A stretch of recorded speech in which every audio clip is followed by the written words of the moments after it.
요엘서 2장 28절부터 32절까지 말씀입니다. 이 스크린을 참조하시면 되겠습니다. 요엘서 2장 28절부터 32절까지 우리 한음성으로 합독합니다.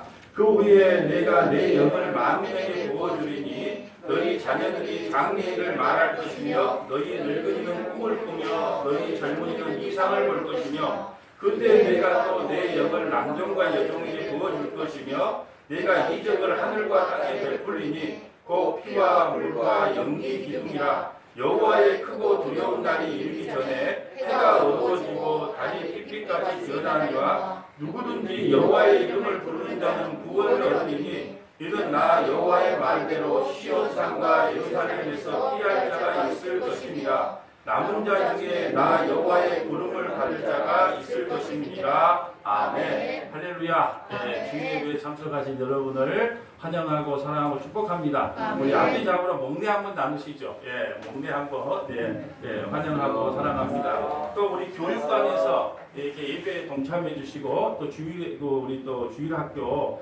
우리 또 우리 방에서 나눠서 지금 예배를 드리고 있습니다. 그러므로 우리 교육관과 또 우리 주일 예배 우리 주일학교 실에서 예배에 동참해 주신 여러분도 환영하고 사랑하고 축복합니다. 예, 오늘 날씨가 이제 새벽에는 이불을 덮어야 될 만큼 쌀쌀해졌어요.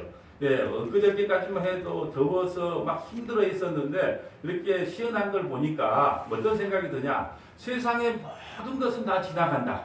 예, 힘들고 어려운 삶이라 할지라도 그 영원한 것이 아니고 바로 또 시원한 바람이 와요. 그러니까 너무 염려하지 마시고 오늘 우리 찬송이 다 그런 거 했잖아요. 염려하지 말고 주님께 모든 걸 맡기고 의탁하자. 예, 이것이 오늘 찬양의 주제였어요. 오늘 참 찬양을 좀 은혜롭게 잘 인도해 주셔서 너무 감사를 드립니다. 오늘은 새 언약 세 번째 시간으로 우리가 지금 창세전 언약 또 아브라함 언약, 모세 언약 쭉 언약 시리즈로 언약이 구속사다. 예, 이 시리즈로 언약 새 언약 세 번째 시간인데요. 예, 오늘은 새 언약 세 번째 시간으로 예언과 성취에 대하여 하나님께서 어떻게 예언한 것이 신약시대에 어떻게 성취되었는지 그걸 한번 살펴보도록 하겠습니다. 사랑하는 성도 여러분, 예수님은 이 땅에 세 번 오십니다. 예, 그걸 잘 들어야 됩니다. 또 잘못하면 이단이 됩니다. 세 번 오시는데 첫째는 뭐냐? 육체를 입고 오셔서 우리를 죄와 사망에서 구원해 주시러 오십니다. 이것이 첫 번째 육체로 오신 예수님이고요. 두 번째는 뭐냐? 그리스도의 영, 성령을 우리에게 보내주심으로 우리 안에 내주에 계신 분이 바로 예수님의 영이에요. 예, 이분이 두 번째로 오시고 마지막 세 번째는 뭐냐? 이제 재림주로 이 땅에 오셔서 예수 안 믿는 이 세상을 완전히 심판하고 자기 백성을 구원해서 하나님 나라로 인도하는. 그래서 예수님은 지금 세 번 이 땅에 오시는데 우리가 지금 새 언약을 배우는 이유는 성령, 새 언약은 예수님의 피로 맺은 언약이거든요. 십자가로 맺은 언약이에요. 이것이 지금 두 번째, 성령이 과연 이 땅에 왜 오셨는가? 예, 이게 지금 새 언약 시리즈예요. 성령이 왜 오셨는가? 다음 주에는 어떻게 구약의 모든 말씀들이 신약하고 딱딱 연결되는가? 그 예언된 게 어떻게 성취되었는가를 이렇게 테마별로 다 한번 찾아가서 이렇게 연결해 보려고 하고요. 그 마지막 이제 새 언약 마지막 시리즈는 성령이란 과연 누구인가? 성령은 왜 오셨는가? 이렇게 이제 시리즈로 한번 나갈 겁니다. 여러분, 우리가 성령은요, 예수님의 영이라고 하고, 우리 성경을 보다 보면 예수의 영, 또 하나님의 영, 또 성령, 진리의 영, 이렇게 나오는데 다 같은 말이에요. 예, 성령을 풀어서 예수님의 영이라고도 하고, 진리의 영이라고도 하고, 하나님의 영이라고도 하고, 또 성령이라고도 합니다. 그러니까 이 모든 영이 나오면, 성령을 말씀하구나, 이걸 아시면 돼요. 여러분, 예수님의 십자가의 새 언약을 통해서 다시 말해서 성령을 우리가 받으면 우리 몸에 프로그램이 깔려요. 우리가 컴퓨터 잘못 켜면 바이러스가 걸린다고 그러잖아요. 우리가 성령을 받으면 10가지 우리에게 바이러스가 깔리는데 그 바이러스 프로그램이라고 그러거든요. 10가지 프로그램이 우리 몸에 딱 깔리게 되는 거예요. 그 10가지 프로그램을 오늘 말씀을 통해서 한번 설명을 해보겠습니다. 첫째는 어떤 프로그램이 깔리냐? 자, 회계 프로그램이 깔려요. 참 김사모님 이거 열심히 준비했죠. 예, 이게 다 이게 다 이렇게 이 앞뒤로 이게 다 적어놨더라고요. 첫째는 회계 프로그램이 걸려요. 여러분, 회계가 뭡니까? 막 울고 하나님 잘못했어요. 그게 회계예요? 아니요, 그걸 반성이라고 합니다. 회개는 뭐냐? 주님께로 돌아오는 걸 회개라고 해요. 아멘. 그러니까 성령이 우리에게 임하면 우리는요 프로그램이 깔리는데 어떤 프로그램이 깔리냐? 먼저 회개의 프로그램이 깔려요. 두 번째는 뭐냐? 죄 용서받는 프로그램이 깔려요. 성령이 우리에게 임하자 죄가 용서받는 프로그램이 깔린단 말입니다. 세 번째는 예수님을 믿는 프로그램이 깔려요. 여러분 성령이 임하지 않으면요 죽었다 깨어나도 예수님 못 믿어요. 그런데 성령이 우리에게 임하면 예수님을 믿는 프로그램이 깔립니다. 네 번째는요 성령이 우리에게 임하면 부활의 프로그램이 깔려요. 부활. 그래서 성령이 임한 자만 부활하는 겁니다. 다섯 번째는 영생 받는 프로그램이 깔립니다. 아멘. 성령이 우리에게 임하면 영생을 받는 프로그램. 여섯 번째는 천국으로 인도하는 프로그램이 깔려요.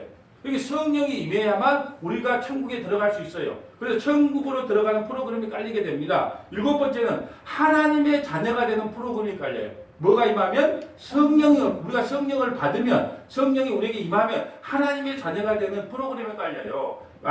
여덟 번째는 복음의 증인이 되는 프로그램이 깔려요. 성령이 우리에게 임해야 우리의 복음의 증인이 됩니다. 여러분 서머나 교회는요 복음의 증거를 위하여 세워진 원팀이에요. 원팀. 네, 서머나 교회가 세워진 목적은 복음의 증인으로서 이 땅에 십자가의 복음을 선포하고 여러분도 그렇게 살으라고 우리 서머나 교회가 세워진 거예요. 그래서 성령이 임하면 복음의 증인이 되는 프로그램이 깔리고 아홉 번째는 말씀을 깨닫는 프로그램이 깔려요. 여러분 성령이 임하지 않으면요 죽었다 깨어나도 말씀을 못 깨닫아요. 단지 말씀도 문자적인 것 외에는 벗어나지를 못해요. 성령이 임해야 그 문자 속에 있는 영의 말씀이 무엇인가를 알 수가 있지. 성령이 임하지 않고 설교를 하면 문자적으로 여러분 죄짓지 마십시오. 거짓말하지 마십시오. 살인하지 마십시오. 너무 미워하지 마십시오. 그러면 교회 안 와도요. 다른 데 가서 어디 윤리도덕적인 강의나 MBC 강좌에 가면 전부 그렇게 하면 행복한 인생을 어떻게 살아요? 그런 거 교회에서 그런 거 말하라고 하는 것이 아니에요. 성경을 바르게 깨달으려면 반드시 성령이 임해야 된다. 마지막 열 번째는 재림을 사모하는 프로그램을 깔려요. 여러분 보세요. 우리 인간도 타지에 살다 보면 자꾸 고향으로 돌아가고 싶은 본능이 생기잖아요. 마찬가지예요. 성령을 우리가 받았으면 우리는 원래 어디 있었어요? 하나님 나라에 원래 우리가 앉아있다가 이 땅에 와서 예수 회개하고 예수 믿고 살다가 이제 때가 되면 죽어서 어디 가요? 다시 하나님 나라로 돌아가는 거예요. 그러니까 그 재림을 사모할 수밖에 없어요. 뭐가 임하면? 성령이 임하면. 오늘 이 설교를 통해서 이 10가지를 한번 설명하도록 하겠습니다. 우리가 지금 새언약 시대의 첫 번째는 에레미야서를 살폈고요. 두 번째는 에스겔을 살폈어요. 오늘은 요엘서를 통해서 이렇게 새 언약, 다시 말해서 성령을 우리에게 주시겠다는 걸 한번 살펴보겠습니다. 요엘서 2장 28절 봅니다. 그 후에가 아주 중요해요. 그 후에가 뭘까요? 예수님이 십자가에서 죽으시고 50일 후에 미리 다 구약 성경에도 예수님께서 우리에게 성령을 주시기로 약속을 해놨단 말입니다. 그 후에 예수님이 십자가를 지신 후에 내가 내 영을 만민에게 부어주리. 이 영이 바로 성령이고 하나님의 영이고 그리스도의 영이고 진리의 영이다. 내 영을 만민에게 부어주리니 너희 자녀들은 장래일을 말할 것이며 너희 늙은이들은 꿈을 꾸며 너희 젊은이들은 이상을 볼 것이고. 그러니까 꼭 이걸 보고 무당 점쟁이처럼 꼭 그 예언해준다고 그 기도원에 이상한 사람들이 나타나서 예언해주고 장래일을 말하는 걸로 말하는데요. 여러분 장래일을 말하고 늙은이가 꿈을 꾸고 젊은이들이 이상을 본다는 말은요 예수님을 믿게 된다는 말이에요. 예수님을 믿는 것이 장래일을 말하는 것이고 예수님을 믿는 것이 늙은이들이 꿈을 꾸는 것이고 예수님을 믿는 것이 젊은이들이 이상을 보는 거예요. 근데 뭐가 임해야 된다고요? 성령이 임해야지 우리가 예수님을 믿게 된단 말입니다. 에레미야 에스겔을 보면서 왜 포로로 끌려갔습니까? 약속을 이스라엘 백성들 스스로 아무리 율법을 주고 지켜보라고 했지만 지키지 못했기 때문에 바벨론으로 끌려간 거예요. 그래서 너희들은 안 된다. 그래서 내가 너희를 이제 성령을 보내줘서 너희 마음판에 완전 일을 쳐버리겠다. 그래서 성령께서 너희를 천국까지 이끌어갈 거야. 이게 바로 새 언약이란 말입니다. 아멘. 29절에 그때 내가 또 내 영을 남종과 여종에게 부어줄 것이며 여자, 남자, 또 이방인, 유대인, 젊은이, 늙은이 창세전에 택함받은 모든 하나님의 백성들에게 성령을 내가 부어줄 것이다. 그런데 30절에 보면 내가 이적을 하늘과 땅에 베풀리니 곧 피와 물과 연기다. 여러분 피, 불, 연기는 심판을 말해요. 성령이 임했는데 성령을 받지 못하는 자가 있어요. 이 사람에게는 뭐가 임한다고요? 심판이 임한다. 이게 바로 피와 불과 연기예요. 여러분 모두가 성령을 받은 게 아니에요. 창세전에 생명책에 기록된 자만이 성령을 받아요. 그런 성령을 받은 자는 구원을 받지만 그 성령을 받지 못하는 자는요 불과 피와 연기 속에 그 심판을 받는다는 거예요. 여러분 복음이 선포되면 예수 믿는 사람들에게는 구원이지만 예수를 안 믿는 사람에게는 심판이 임하는 거예요. 그래서 우리가 요한계시록을 보면 인지양, 나팔재앙, 대접재앙 그거 무서워하지 말라. 그 대접재앙, 인지양, 나팔재앙은 우리 성도들에게는 거의 복음으로 들려요. 불신자들에게는 거의 심판으로 들리지만 우리에게는 복음으로 들린단 말입니다. 31절 여호와의 크고 두려운 날이 이르기 전에 해가 어두워지고 달이 핏빛같이 변하려니와 누구든지 여호와의 이름을 부르는 자는 신학시대로 말하면 여호와는 구원이라는 뜻이거든요. 누구든지 예수님의 이름을 부르는 자는 구원을 얻으리니 이는 나 여호와의 말대로 시온산과 예루살렘에서 피할 자가 있을 것이며 남은 자 중에 나 여호와의 부름을 받은 자들이 있을 것입니다. 성령을 받은 자만 주 예수를 회개하고 주 예수를 믿을 수 있다. 그런 사람은 시온산과 예루살렘 성에 입성한다. 다른 말로 하면 영원한 천국에 들어가는 은혜를 우리에게 베풀어 주신다는 거예요. 여러분 하나님의 영이 부어지면요 장래, 꿈, 이상, 비전을 이야기하지만 이 모든 것이 다 예수님을 믿는 현상이 일어날 것을 이야기하고 있습니다. 여러분 모든 구약의 성경들은요 다 누구를 증거하고 있어요? 예수님을 증거하고 있어요. 그러니까 구약 어떤 성경을 펴서도 예수님이 증거돼야 바른 설교예요. 아브라함 설교, 요셉이 설교, 모세 설교 아무리 해봤자 그들이 우리를 구원시키지 못해요. 그들을 모형 삼아서 결국은 예수가 증거돼야 된다는 거예요. 자, 히브리서 1장 1절 한번 볼까요? 옛적의 선지자들을 통하여, 옛적은 구약 성경이에요.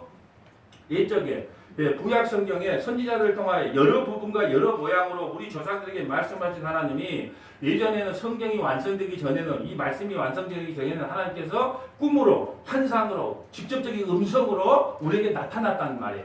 그런데 지금은 뭘로 나타나냐? 2절 봅니다. 이 모든 날 마지막에는 이 아들을 통하여 우리에게 말씀하셨으니 여기 보세요. 마지막 날 우리는요 이 성경 말씀을 통해서 예수 그리스도가 증거가 돼요.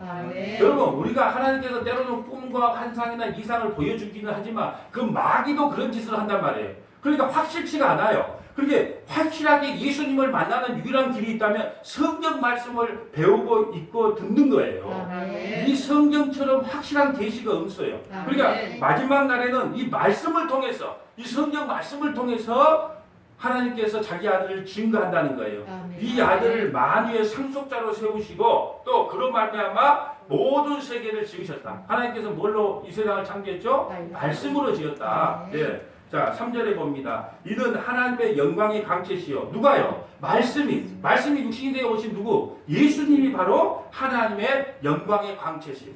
여러분 제가 누누이 말씀드렸지만 여러분의 이름으로 구원받는 자 아무도 없어요. 여러분 속에 있는 예수의 영이 있는 자만 구원을 받아요. 누구의 이름으로? 예수님의 이름으로. 여러분 이 세상에는 뭘 했느냐 안 했느냐 하나님이 보면요 덧진 개증이에요. 비행기 타고 또 앞에 올라가면 63층 빌딩이나 1층 빌딩이나 거기서 거기에요. 뭘 했냐 안 했냐. 기독교는 뭘 했냐 안 했냐의 종교가 아니에요. 무엇을 믿었냐 안 믿었냐의 종교란 말이에요. 그러니까 마지막 때는 하나님의 영광이 누구냐? 바로 예수 그리스도다. 그 본체의 형상이시요. 누가요? 예수님이 그 능력의 말씀으로 만물을 붙드시고 예수님이 저 만물을 붙들고 있어요. 뭘로요? 말씀으로. 두 번째는 죄를 정결하게 하신 일을 하시고 예수님이 이 땅에 오셔서 하는 일은 만물을 붙들고 죄를 정결하는 일을 하시고 마지막 십자가를 다 지시고 나서 높은 곳에 계신 지극히 크신 이의 우편에 앉으셨느니라. 여러분 보세요. 구약의 모든 성경들이 예언하는 것이 바로 뭐냐? 예수 그리스도께서 이 땅에 오셔서 무슨 일을 하실 것인가? 이것을 예언하고 있다는 거예요. 그래서 성령이 우리에게 임하면 예수님이 이 땅에 왜 오셨지? 예수님이 어떻게 우리를 구원하셨지? 그걸 선명하게 깨닫게 됩니다. 요한복음 14장 16절 봅니다. 내가 아버지께 구하겠으니 누가요? 예수님이 하나님 아버지께 구했다는 거예요. 뭘 구했냐? 그가 또 보혜사를 너희에게 주사 영원토록 너희와 함께 있게 하고 여러분 보혜사라고 하는 것은요 돕는 자라는 뜻이에요. 돕는 자. 우리에게 돕는 자를 보내주셨는데 그분이 누구다? 성령님이시다. 예, 그래서 변호사의 역할을 한다는 거예요. 변호사의 역할. 여러분 성령께서 우리 안에로 오셔야만이 예수가 누구신지 구원이 뭔지 십자가가 뭔지를 선명하게 알 수 있어요. 성령이 임하지 않으면 몰라요. 나중에 베드로 설교를 살펴보겠지만 베드로는요 성령 받기 전에는 예수님이 십자가에서 죽겠다고 하니까 안 됩니다. 무슨 말씀입니까? 죽으시면 안 됩니다. 그렇게 가로막았다니까요. 여러분 십자가를 지지 않으면 구원받을 자가 없는데 그걸 모르고 마귀의 짓을 했단 말이에요. 뭘 안 받았기 때문에? 성령을 안 받았기 때문에. 그래서 성령 받는 것이 최고의 복이라는 거예요. 성령을 받지 않으면 우리가 도저히 예수님을 믿을 수도 없고 성경 말씀을 깨달을 수도 없고 십자가의 은혜를 깨달을 수도 없다. 내가 아버지께 구하겠으니 또 그가 다른 보혜사를 너희에게 주다. 그러면 다른 보혜사라는 것은 뭘까요?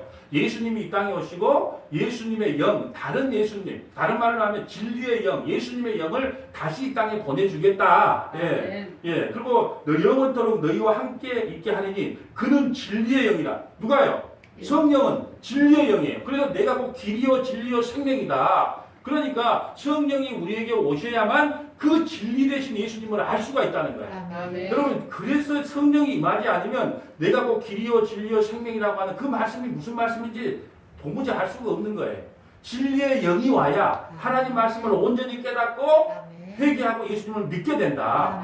그러므로 그는 진리의 영이라 세상은 능히 그를 받지 못해요. 세상 사람들은 몰라요.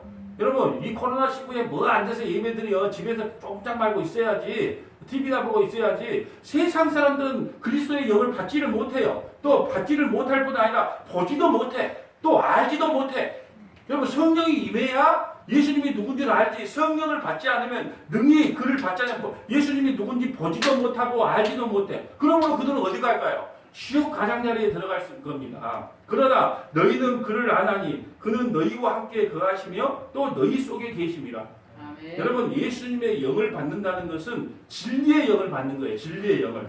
진리의 영이 임해야 예수 그리스도와 십자가에 대하여 알 수 있다. 알 수 있다. 그래서 여러분이 성경을 읽을 때 또 찬송을 할 때 기도를 할 때 뭐라고요? 이 성경을 읽을 때 특별히 기도해야 돼요. 왜 기도해야 되냐? 하나님 도저히 저는 이 말씀을 깨달을 수가 없습니다. 그러니까 이 성경의 저자 되신 성령님께서 이 말씀이 문자가 아닌 그 문자 속에 담긴 참 의미와 뜻이 무엇인지를 깨닫게 해주세요. 왜요? 그렇게 기도하고 성경을 읽어야 돼요. 왜요? 이 성경의 저자가 누구이기 때문에? 성령님이기 때문에. 그래서 성령이 임하지 않으면요 문자적인 해석에서 벗어나지를 못해요. 예, 저는요 이렇게 일반에 많은 설교를 이렇게 한번 들어보면 다 윤리도덕적이야. 예, 윤리도덕. 성경의 윤리도덕을 지키라고 기록한 것이 아니고 우리가 얼마나 죄인인가를 폭로시키는 책이 성경이에요. 그래야만이 우리 죄가 폭로돼야 뭐가 만나고요? 예수님을 믿는데 나를 믿는데 나는 믿을 존재가 못 되구나. 예수 아니면 안 되겠구나. 나를 포기하고 예수를 믿게 돼요. 그런데 이거 몇 가지 지켜가고 난 참 잘했지요. 나 칭찬해 주세요. 이게 바리새인들 서기관들이에요. 아니요. 성경을 보면 나는 하나님 한 구절도 제대로 지킬 수 없는 죄인입니다. 그러므로 나에게는 예수가 필요합니다. 예, 이런 고백이 나오게 됩니다. 예. 자, 요한복음 16장 7절 봅니다. 그러나 내가 너희에게 실상을 말하노니 내가 떠나는 것이 너희에게 유익이라.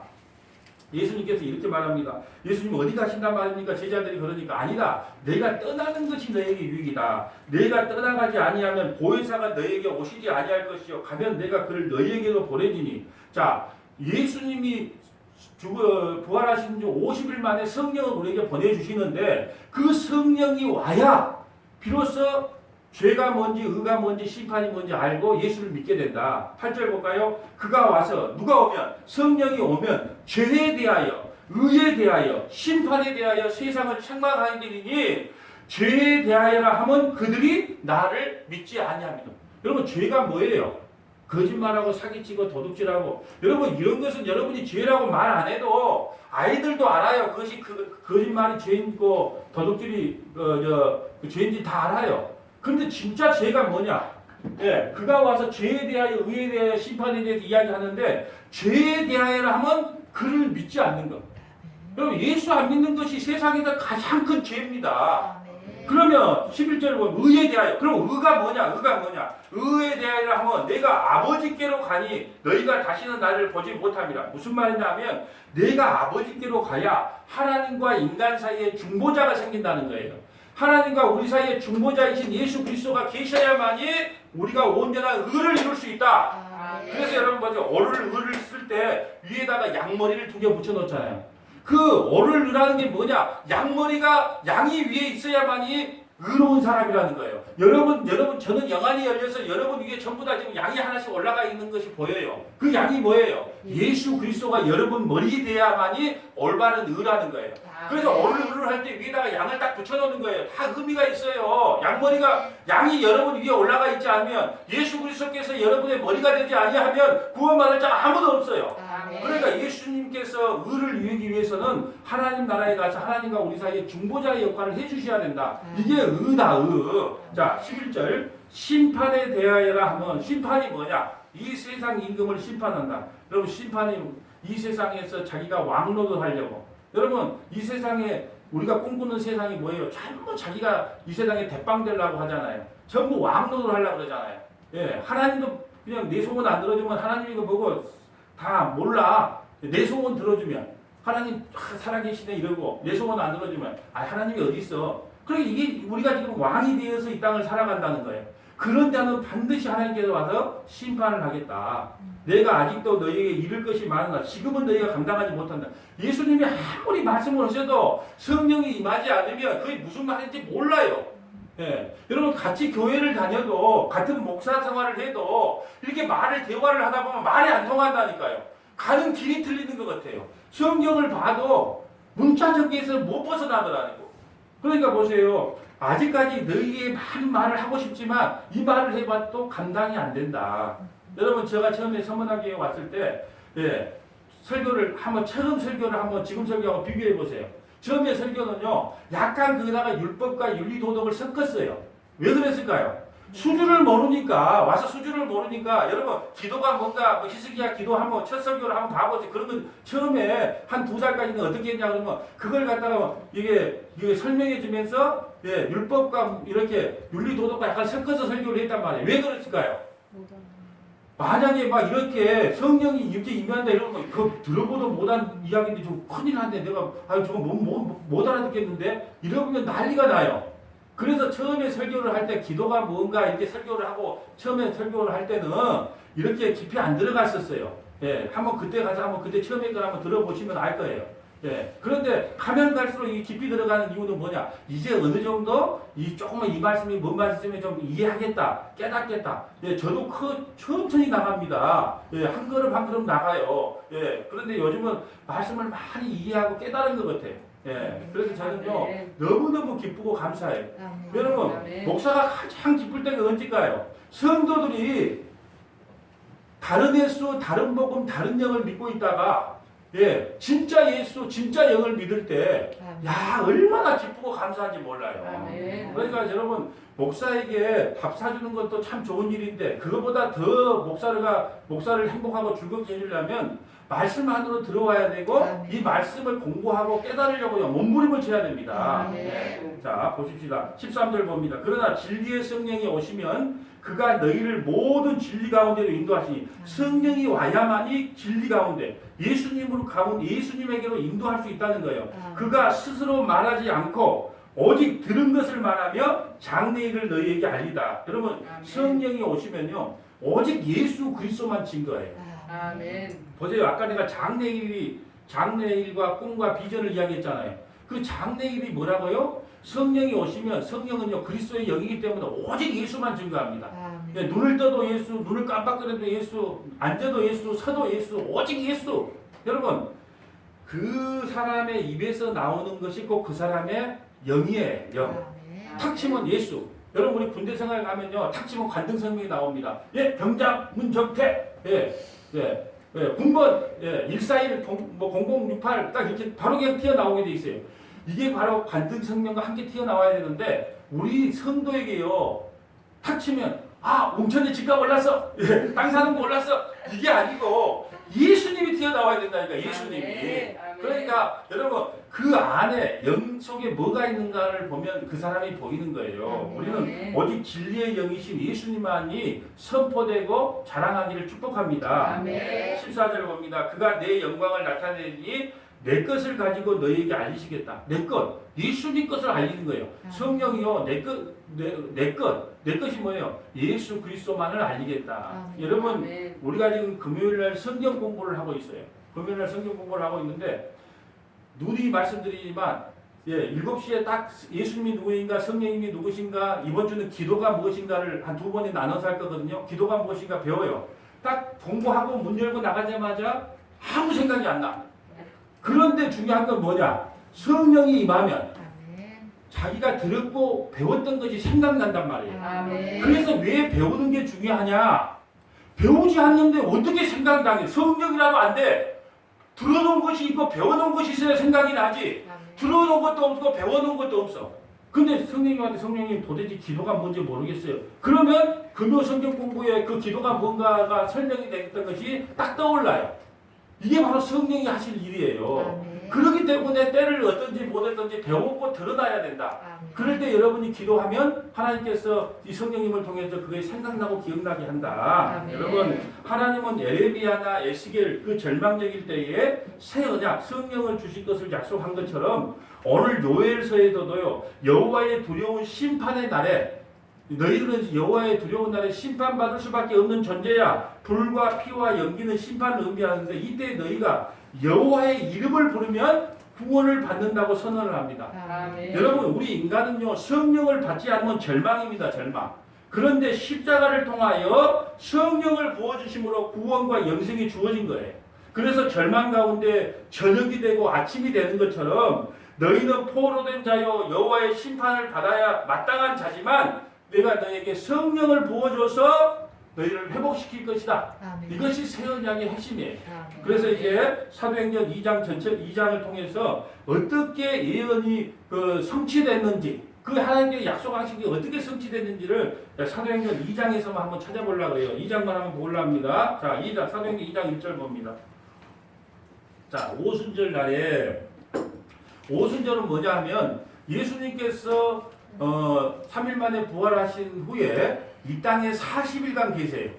그래서 제자들에게도 보여주고 여러분에게 부활하신 후에 보여주셨다가 이제 승천하신 후 10일 만에 그러면 40 더하기 10은 뭐야?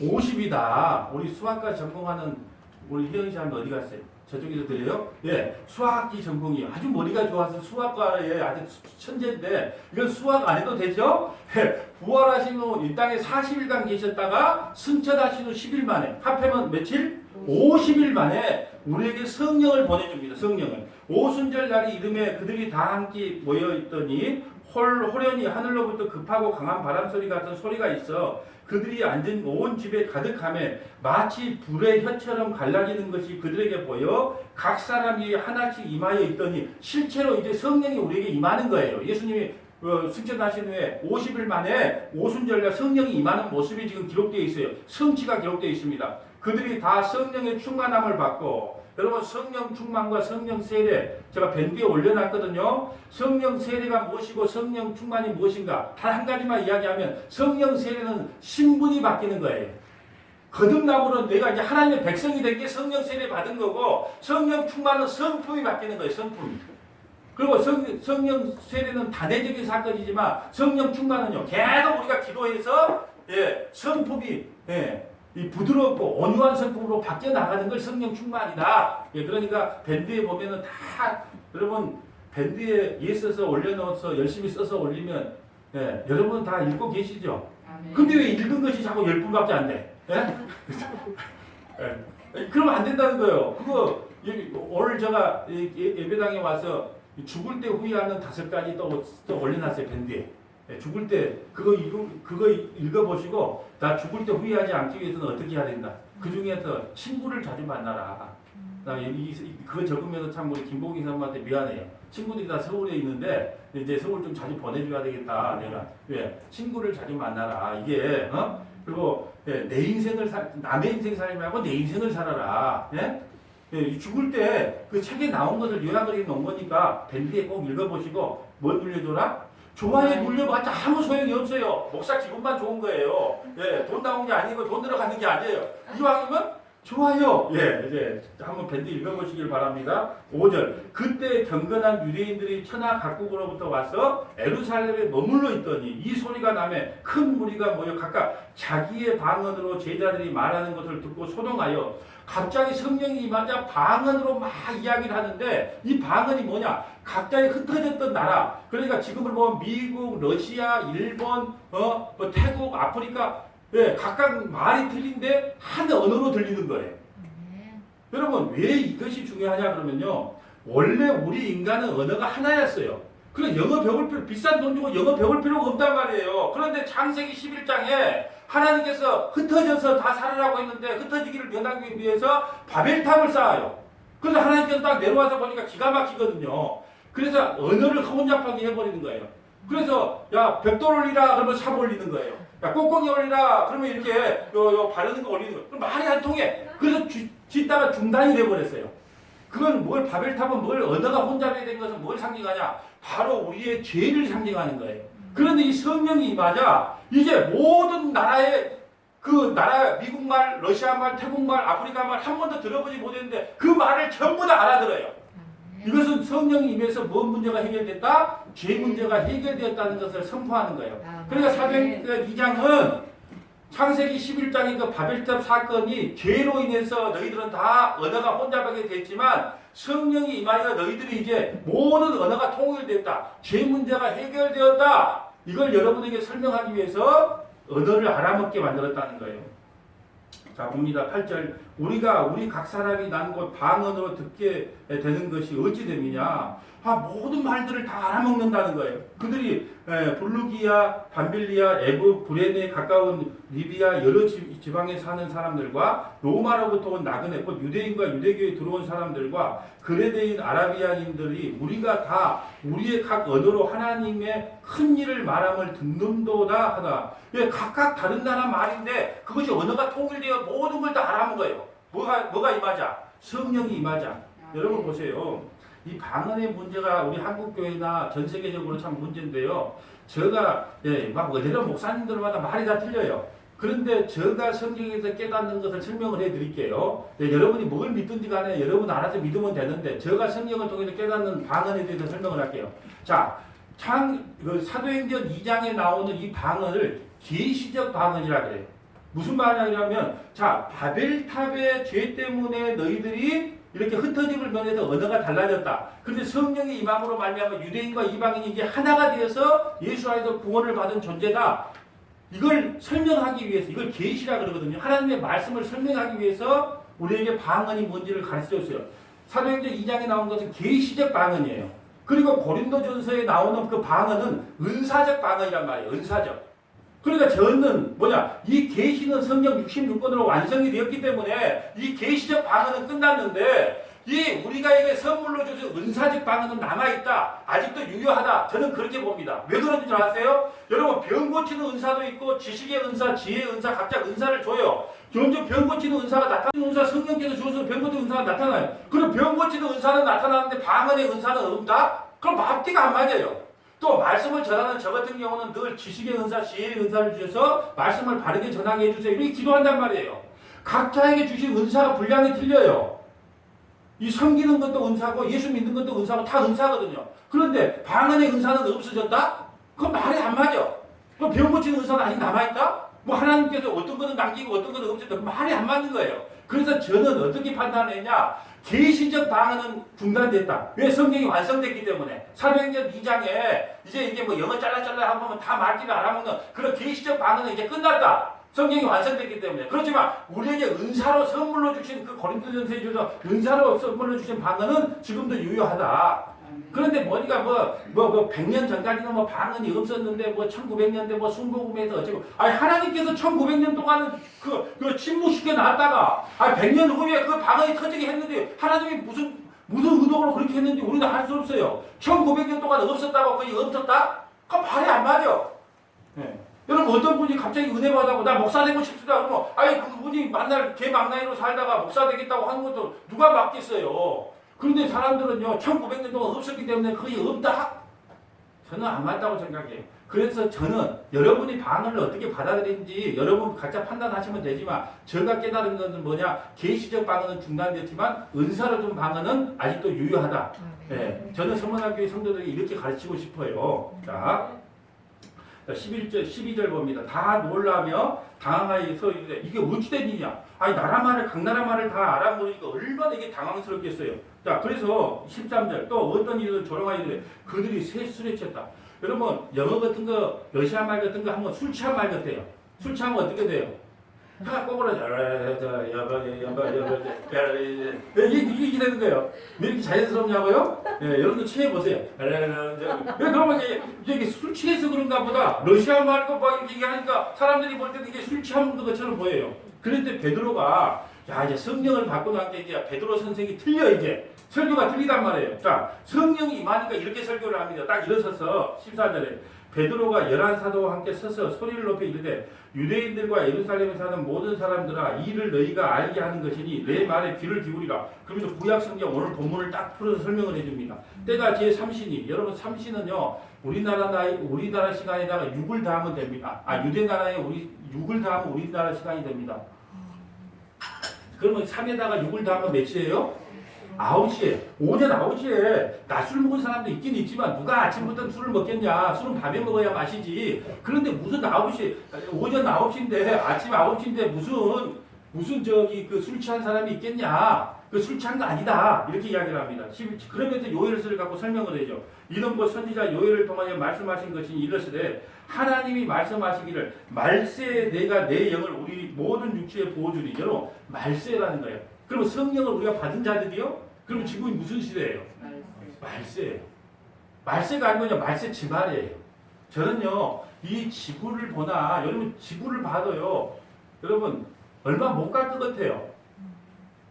여러분이 생각하면 어제가 몰라도 여기 살아계신 분들까지는 괜찮을지 모르지만 여러분 눈에 보이는 것은요 언젠가 없어져요. 눈에 보이는 것은요 언젠가, 그래서 하나님께서 귀한 것은 전부 다 보이지 않는 걸로 나타내요. 어머니의 사랑 뭘로 증거할 거예요? 네? 천국, 구원 눈에 보이질 않아요. 왜요? 눈에 보이지 않는 것만 영원하기 때문에 그래요. 그래서 눈에 보여달라고 자꾸 하지 마세요. 눈에 보이는 건 다 없어질 거예요. 자 보세요. 자 말세에 내 영을 육체에 부어주이 너희 자녀들은 예언할 것이요 너희 젊은이는 환상을 보고 너희 늙은이는 꿈을 꾸리라. 그러니까 아까 말씀드린 것처럼 예언을 하고 환상을 보고 꿈을 꾼다는 것이 다 뭐예요? 성령이 임하면 너희가 무엇에 대한 증인으로 세워질 것이다. 예수님에 대한 증인자로 세워질 것이다. 예, 이 말을 하는 거예요. 18절 그때 내가 내 영을 내 남종과 여종에게 부어주리니 그들이 예언을 할 것이요. 예언한다는 게 뭐예요? 예수님을 풀어서 설명한 거 예언이다. 또 내가 위로 하늘에 있는 기사를 아래에 땅에 있는 징조로 베풀리니 곧 피와 불과 연기다. 그렇지만 성령이 임하지 성령을 받지 못한 사람은 다시 말해 복음이 선포될 때 믿지 않는 자는요 반드시 피와 불과 연기로서 심판을 받는다. 여러분이 성령 받아서 천국 가고 구원 받는 것처럼요 큰 로또가 없단 말입니다. 우리 윤지사님 로또 사신가 몰라. 그 TV가 로또 하나씩 사는 건데 요즘은 이제 돈 아낀다고 안 살 거예요. 근데 예전에는 하나씩 가끔 사시더라고. 그 로또보다 더 큰 것이 뭐예요? 본인 회개하고 예수 믿은 거고 어머니 이경자 성도님 전도해서 예수 믿게 한 거. 요거보다 더 큰 로또가 없는 겁니다. 로또가 없는 거예요. 예. 그러니까 우리는 다 로또 받았어요. 그러니까 여러분 예배당 앞에 문을 열고 나갈 때 아이고 나는 오늘 로또 맞았네. 그러고 나가시면 돼요. 20절 주의 크고 영화로운 날이 이르기 전에 해가 변하고 어두워지고 달이 변하여 피가 되리라. 누구든지 주의 이름을 부르는 자는 구원을 받으리라. 이스라엘 사람들아 이 말을 들으라. 너희도 아는 바와 같이 하나님께서 나사렛 예수로 큰 권능과 기사와 표적을 너희 가운데 베푸사 너희 앞에 그를 증언하셨느니라. 그가 하나님께서 정하신 뜻과 미리 아신 대로 내어준 바 되었거니. 하나님께서 정하신 뜻이 뭘까요? 예, 미리 하신 게 뭘까요? 예, 창세전에 생명책에 기록된 자기 백성을 십자가로 구원시키는 것이 하나님이 정하신 뜻이요 미리 아신 대로 내어준 거예요. 너희가 법 없는 자들의 손을 빌려 못 박아 죽었으나 하나님께서 그를 사망의 고통에서 풀어 살리셨으니 이는 그가 사망에 매여 있을 수 없다. 여러분 왜 무덤에서 예수님을 토해낸 줄 아세요? 죄가 없는 분이라 그 무덤이 붙잡고 있을 수가 없어서 토해내버리는 겁니다. 토해내버리는 겁니다. 25절 다윗이 그를 가리켜 이르되 내가 항상 내 앞에 계신 주를 배웠으며 나로 요동하지 않게 하기 위하여 그가 내 우편에 계셨도다. 여러분 다윗은 예수님보다 1000년 전에 태어난 사람이에요. 1000년 일찍 태어났단 말이에요. 예수님보다. 그런데 예수님을 어떻게 이렇게 정확하게 묘사를 시편이 잘 해놨을까요? 그리스도의 영이 임해서 예? 예수님이 어떻게 십자가에 죽고 부활할 것을 성령을 통해서 알았단 말입니다. 그래서 요즘 새벽마다 저희들 시편 강의하죠. 네, 그래서 여러분에게 다 보내주잖아요. 영상을 찍어서 그거 다 보면은 전부 다 신약에 보면은 그 다윗이 그리스도의 영이 임해서 신약시대에 일어날 일까지 다 예언을 하는 겁니다. 26절 그러므로 내 마음이 기뻐하였고 내 혀도 즐거워하였으며 육체의 희망도 거하리니 이는 내 영혼을 음부에 버리지 아니하시며 주의 거룩한 자로 썩임을 당하지 않게 하심이라. 예수님의 부활이 바로 우리의 부활이 될 것이다. 28절 주께서 생명의 길을 내게 보이셨으니 주 앞에서 내게 기쁨이 충만하게 하시리로다 하였으므로 형제들아 내가 조상 다윗에 대하여 담대히 말할 수 있노니 다윗이 죽어 장사되어 그 묘가 오늘까지 우리 중에 있도다. 그는 선지자라. 다윗이 선지자라 그래요. 왜 선지자랄까요? 누구를 증거했기 때문에. 그래서 저는 여러분을 선지자로 다 파송을 시켰어요. 여러분 가정에 여러분이 가정에 돌아가서 예수 안 믿는 남편, 예수 안 믿는 자식들, 예수 안 믿는 아내, 예수 안 믿는 일가 친척에게요. 여러분들을 선교사로 파송했어요. 지금 다윗이 선교사라 그래요. 선지자라 그래요. 여러분이 선지자입니다. 뭘 증언하면요? 예수님을 증언하는 자들은 다 선지자예요. 네, 그럼 얼마나 좋아요, 여러분. 여러분 다 여러분과 저가 지금 선지자로 이 땅에 부름을 받았단 말이에요. 그래서 예수님의 증인들로 세워진 자들이 저와 여러분들이다. 그는 선지자라 하나님이 이미 맹세하사 그 자손 중에 한 사람을 그 위에 앉게 하시리라 하심을 받고 미리 본거로 그리스도의 부활을 말하되 그가 음부에 버림이 되지 않고 그의 육신이 썩임을 당하지 아니하시리라. 왜 예수님의 부활이 중요하냐? 예, 부활했다는 것은 죄 문제가 모두 해결됐다. 예, 우리도요 예수님이 부활했던 것처럼 그대로 부활합니다. 예, 그걸 믿으시죠? 예, 우리는 다 부활해요. 부활했다는 것은 죄 문제가 해결됐다는 겁니다. 이 예수를 하나님이 살리신지라 우리가 다 이의 증인이라. 하나님이 오른손으로 예수를 높이시고 여기서 오른손이라는 것은 옳은 일이라는 거예요. 옳은 일을 하셨다. 하나님이 옳은 일을 하셨는데 예수를 높이시고 그가 약속하신 성령을 아버지께 받아서 너희에게 보고 들은 것을 부어주셨느니라.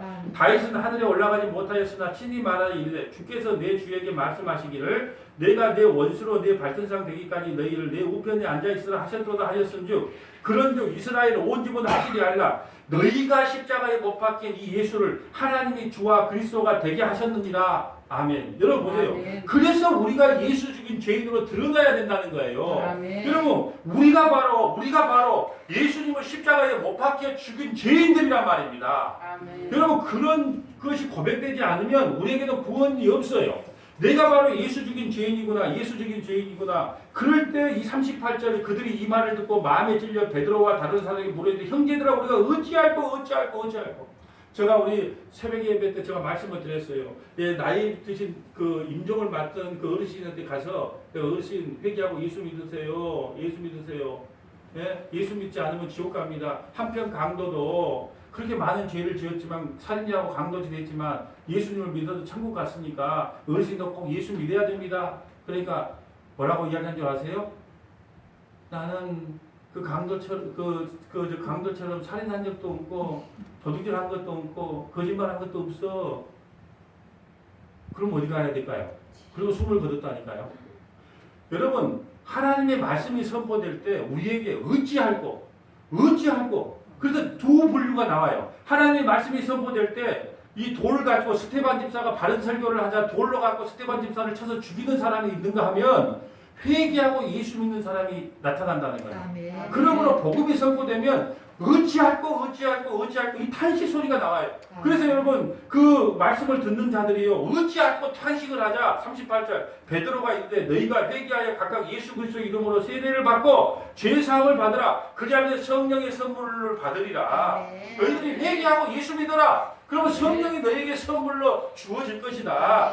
39절 이 약속은 너희와 너희 자녀와 먼 사람 곧 우리 하나님이 얼마든지 부르시는 자들에게 하신 것이라. 이방인이든 유대인이든 창세전에 생명책에 기록된 자는 어찌할꼬 탄식 소리가 나서 회개하고 하나님을 믿게 된다는 겁니다. 40절 또 여러 말로 확종하여 권하여 이르되 너희가 이 패역한 세대에서 구원을 받으라 하지. 이 말을 받은 사람들은 세례를 받음에 이달의 신도의 수가 3천이나 더하더라. 예, 3천이나 더하더라. 이 개척교회 목사가 가장 좋아하는 구절이 이거예요. 3천명, 5천명이 회개하고 돌아오더라.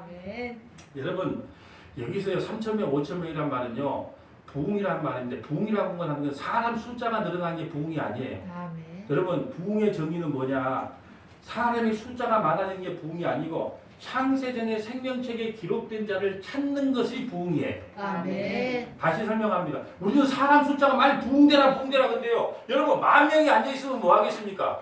전부 허수아비들인데 성령도 안 받고 그냥 가서 하나님 앞에 예배드린다고 앉아있는데 그건 무슨 소용이 있었어요? 아무 의미가 없다. 그래서 부흥이라는 게 뭐냐? 사람 숫자가 늘어난 게 아니고 창세전에 생명책에 기록된 자들을 찾아내는 것을 부흥이라고 그래요. 여러분 그래서 성도가 많든지 적든지 제가 우리 박찬수 사모님하고 참 얼마나 그랬어요. 아이고 성도 많아도 힘들어요. 그냥 주신 대로 지금이 감사하다. 여러분 우리 부모님 우리 아버지가 늘 하신 말씀이요. 그 가지 많은 나무 바람 잘 날 없다 그래요. 근데 성도가 많은 거죠. 머리만 복잡해. 머리만 복잡해. 하나님이 주신 건 그냥 주신 대로 감사합니다 섬기고 또 가신다 그러면 아이고 예 가십시오. 그러다가 또 다시 돌아오십시오. 그렇게 하지. 그건 많다고 좋은 것도 아니고 또 적다고 더 좋은 것도 아니고 그러니까 그냥 주신 대로 그냥 할렐루야 아멘. 예, 이게 부흥이란 말이에요. 우리 부흥. 여러분 우리도 다 부흥 우리 얼마나 큰 부흥이 됐습니까? 왜요? 창세전의 생명책에 기록된 저와 여러분이 이렇게 복음을 듣고 있다는 것 자체가 우리 교회가 엄청난 부흥을 가져온 겁니다. 42절 그들이 사도의 가르침을 받아 서로 교제하고 떡을 떼며 오로지 기도하기에 힘쓰니라. 여러분 하나님의 말씀이 임하면요 이렇게 고백을 해야 됩니다. 내가 예수 죽인 죄인입니까? 아버지 살려주세요. 아버지 살려주세요. 여러분 저는요 누구들이 말씀드리지만 의사는요 환자하고 싸우질 않아요. 환자 속에 있는 병과 싸우는 겁니다. 여러분 유능한 감독은요 선수들과 싸우지 않아요. 예, 선수의 사정을 봐주지를 않습니다. 오직 그 운동 종목이 어떻게 하면 성과를 내는 거 운동 종목에다가 집중을 하는 겁니다. 여러분 저도요 어떤 때 보면 목사로서 성도들의 사정을 다 살피다 보니까 여러분 좀 힘든데 좀 쉬십시오 뭐 이렇게 말하고 싶지만 여러분 그런 것은 바로 환자를 봐주는 거예요. 여러분 환자에게 집중하면 안 돼요. 환자에게 갖고 있는 그 병과 싸우는 게 의사인 것처럼 목회자인 저도요 바른 복음, 바른 믿음, 바른 교회를 세우기 위해서요 몸부림을 치는 거예요. 여러분 자녀들은요 부모의 잔소리를 먹고 살아갑니다. 그것이 듣기 싫어 그래도 할 수 없어요. 자식은요 부모의 잔소리를 먹고 살아가는 것처럼 성도들은요 목사님이 전하는 이 십자가의 복음을 갖고 살아가는 거예요. 네. 그러니까 너무 잔소리로 듣지 말고 길다고도 하지 말고 시계도 보지 말고 다 끝내겠습니다. 그러면 설교가 왜 조금 길어진 줄 아세요? 우리 딸이 오늘 비행기를 놓쳤대요. 이 반주제를 해줘야 되는데 김포공항에서 비행기가 안 돼가지고 비행기를 놓쳐놓으니까 제가 설교를 한 지 5분 연장한 거예요. 그렇지 않으면 우리 딸이요. 아마 그만 자고 이렇게 사인을 주기 때문에 진지 끝났어야 됩니다. 자 이제 정리를 합니다. 예수님의 십자가로 새 언약을 받은 우리는요 10가지 프로그램이 몸에 깔린다고 했습니다. 그 10가지 프로그램을 한번 읽어보겠어요. 첫째는 회개의 프로그램이다. 자, 내가 예수 죽인 죄인이라고 하는데 회개의 프로그램이 깔린다. 둘째는 죄 용서받는 프로그램. 십자가의 피로 말미암아 죄 용서함을 받는 프로그램에 깔린다. 여러분 아직 지금 이 프로그램이 깔리고 있어요. 말씀을 듣는 중에. 세 번째는 예수님을 믿는 프로그램. 나를 믿는 것이 아니고 예수를 믿는 프로그램이 깔린다. 네 번째는 부활의 프로그램이에요. 사망의 프로그램이 삭제되고 부활의 프로그램이 깔리가. 생명의 프로그램이 깔립니다. 죽음의 프로그램이 아니고 영생의 프로그램이 깔리는 거예요. 또 천국의 프로그램이 깔리는 깔리는 거예요. 땅에 뱀처럼 만날 땅만 사모하는 그 땅의 프로그램이 아니고 천국을 사모하는 프로그램에 깔렸어요. 아멘. 일곱 번째는 하나님의 자녀가 되는 프로그램이에요. 마귀의 자녀에서 삭제되고 마귀의 자녀는 삭제되고 이제 하나님의 자녀에 대한 프로그램이 깔린 거예요. 성령을 받은 자라면. 예, 여덟 번째는 복음의 증인이 됩니다. 율법의 증인이 아니고 문자의 증인이 아니고 복음의 증인자들이 됩니다. 아홉 번째는 말씀을 깨닫게 됩니다. 말씀을. 문자적인 말씀 말고 영적인 말씀을 깨닫게 됩니다. 열 번째는 재림을 사모하는 프로그램에 깔립니다. 재림을 바라면 이 땅의 것만 추구하는 것이 아니고 하늘의 것을 바라보고 하나님 언제 오십니까? 예수님 우리 주님 언제 오십니까? 그 재림을 사모하는 프로그램에 깔리게 됩니다. 회개하고 예수 믿는 것이 하나님의 영이 임한 오늘날 서문화교회의 모습입니다. 이 은혜가 우리 모두에게 충만하기를 축복합니다. 거룩하신 하나님 감사합니다. 오늘은 예언과 성